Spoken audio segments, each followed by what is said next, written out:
Bismillahirrahmanirrahim. Assalamualaikum warahmatullahi wabarakatuh.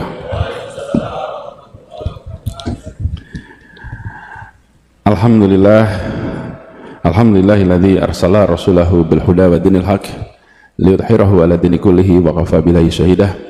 Asyhadu an la ilaha illallah wa asyhadu anna Muhammadan abduhu wa rasuluh la nabiyya ba'dah. Yang amat saya hormati, yang saya muliakan, Bapak Muhammad Jazir dan seluruh keluarga besar beliau. Yang saya hormati Ketua Umum Masjid Jogokaryan Ustadz Agus Abadianto, dan juga yang saya hormati, yang saya muliakan Ustadz Salim Alfilah, Imam sholat subuh kita Ustadz Wafi, dan para jamaah sholat subuh Masjid Jogokaryan rahimakumullah. Pagi ini saya sungguh bersyukur sekali bisa bersujud di Masjid Jogokaryan yang legendaris ini, sebuah masjid yang menjadi contoh, yang menjadi rujukan bagi semua. Dan senang karena kembali ke Masjid Jogokaryan sekaligus juga kembali merajut ikatan persaudaraan yang tersambungkan lintas generasi. Banyak yang tadi diceritakan oleh Pak Jazir adalah hal yang juga baru bagi saya, karena pada saat itu saya masih terlalu kecil untuk memahaminya. Jadi saya tadi mendengar ketika di kantor Pak Jazir cerita, Masya Allah ada banyak sekali catatan, dan ini menjadi hikmah bagi kita semua, bahwa apapun yang kita kerjakan hari ini bisa berdampak lintas waktu, dan mungkin anak dan cucu-cucu kita di kemudian hari yang baru mendengar ceritanya. Saya tidak pernah membayangkan bahwa di rumah Taman Yuwono, Taman Yuwono itu rumah kami di Dagen, Pak, Jalan Dagen, Sosro Menduran. Itu ada sebuah perumahan milik keluarga Haji Bilal.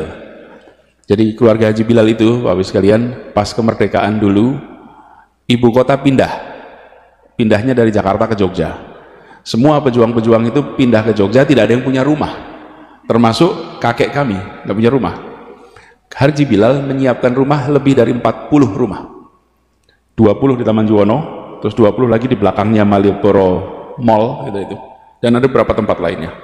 Semua silahkan pakai tempatnya, dan disilahkan pakai sampai waktu yang beginilah kira-kiranya. Tidak ada yang namanya hitung-hitungan, silahkan pakai, gantian pakainya. Nah, termasuk kakek kami yang hijrah ke sini. Itu Pak Jazir, almarhum Allahyarham Pak AR itu berangkat bersama Agus Salim dan lain-lain ke Timur Tengah untuk mengikhtiarkan pengakuan bagi Republik. Berangkatlah, meninggalkan istri dan 8 anak di Jogja, berangkat ke Timur Tengah. Perjalanan itu beberapa bulan untuk ke sana, sampai ke Kairo. Dan alhamdulillah di Kairo lewat perjuangan diplomasi yang panjang, keluarlah pengakuan de jure dan de facto bagi Indonesia. Itu adalah pengakuan pertama. Ada negara yang mau mengakui Indonesia. Yang mengakui pertama adalah Mesir waktu itu. Jadi kakek pulang ke Jogja membawa surat itu. Perjalanannya panjang, mampir ke India, mampir macam-macam, pulang sendirian. Dan untuk membawa masuk surat pengakuan itu yang ditandatangani oleh Perdana Menteri Mesir itu, dimasukkan ke dalam kaos kaki di dalam sepatunya. Ketika di pemeriksaan di Kemayoran lolos, surat itu ada dalam kaos kaki, karena kaos kakinya nggak diperiksa, yang lainnya diperiksa. Masuk sampai akhirnya singkat cerita sampai ke Jogja, sampai serahkan ke Bung Karno di Gedung Agung. Pulang, istrinya melahirkan anak yang ke-9, diberi nama Lukiana. Kenapa? Laki Ana. Beruntung saya, karena bisa sampai lagi ke sini. Anak sebelumnya yang nomor 8 diberi nama Imlati. Imlati itu artinya Indonesia merdeka lekas akan tercapai insya Allah. Lahirnya 1 Juni 1945. Jadi lahir 1 Juni, beliau masih di BPUPKI, itu semua orang sudah merasakan insya Allah Indonesia merdeka. Bulan Juni itu, Agustus kita merdeka, tapi belum tahu bakal merdeka apa tidak. Lalu anaknya lahir yang ke-8 dikasih nama Imlati. Banyak yang tidak tahu itu kepanjangan. Indonesia merdeka lekas akan tercapai insya Allah. Yang nomor 9 dikasih nama Lukiana karena laki anak gitu. Lukiana. Istrinya kena malaria, wafat dengan 9 anak di Jogja. Sehingga kakek dan keluarga ketika Republik pindah lagi ke Jakarta, maka kakek kami dan keluarganya tidak pindah lagi karena beliau tidak ada istri, 9 anak dan bayi yang sudah ditemani oleh masyarakat di Jogja dengan support system yang luar biasa, sehingga diputuskan tidak kembali ke Jakarta dan terus di Jogja, dan akhirnya sampai akhir hayatnya berada di Jogja, dan saya jadi tumbuh besar di Jogja karena saya cucu kemudian tinggal di tempat itu. Nah, kisah perjuangan kemudian banyak sekali. Saya merasa bersyukur sekali karena Pak Jazir ini memiliki memori atas peristiwa-peristiwa penting yang tersembunyi, yang seringkali terlewatkan di dalam catatan sejarah kita. Jadi Pak Jazir harus banyak bercerita dan direkam ceritanya, karena beliau pelaku, beliau membaca, beliau merangkaikan. Ada yang menjalani tidak merangkaikan, ada yang membaca tidak merangkaikan, ada yang menjalani tapi tidak membaca. Ini membaca, menjalani, dan bisa merangkaikan sebagai sebuah cerita. Jadi saya merasa bersyukur betul. Tapi persahabatan kami tidak berhenti di situ. Bukan antar kakek dan Pak Jazir. Jadi kalau saya panggil Pak Jazir, panggil kakek boleh sebetulnya. Karena ini sahabat kakek saya gitu kan, paman gitu. Kenapa? Karena berkelanjutan. Saya bekerja saya di Jakarta, kemudian mencoba membangun gerakan Indonesia Mengajar bersama dengan seorang anak muda yang sangat cerdas, alim, cerdas, wawasannya luas, bacaannya panjang. Namanya Sofwan, putra dari Pak Jazir. Jadi persahabatan itu menurun, dan ketika ketemu tidak tahu bahwa orang tua kita itu bersahabat, menurun. Kemudian Sofwan ini mahasiswa yang menjadi anggota di kampus itu Majelis Wali Amanah, mahasiswa yang menjadi anggota Majelis Wali Amanah di Universitas Indonesia di Jakarta. Saat ini beliau sedang berada di Washington DC. Nah, apa yang saya lihat? Seorang pejuang, seorang pendidik yang dalam keluarganya memancarkan semua nilai yang diperjuangkan ke publik, tercermin di dalam keseharian di keluarganya lewat interaksi saya dengan Mas Sofwan. Karena itu saya bersyukur sekali silaturahmi ini bisa tersambungkan terus. Insya Allah ini banyak hikmahnya, dan kita doakan agar Pak Jazir ini diberikan kesehatan terus, dipanjangkan umurnya, dan terus bisa menjadi pilar penjaga kekuatan, lokomotif pendorong kemajuan bagi umat. Kita tahu persis, Al-Quran menyatakan bahwa kita kuntum khairun ummatin ukhrijatil linnas ta'muruna bil ma'ruf wa tanhauna 'anil munkar wa tu'minuna billah. Kita ini adalah umat yang terbaik.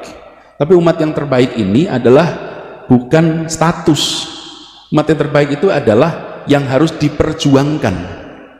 Diperjuangkan, kehormatan, tanggung jawab yang harus diperjuangkan.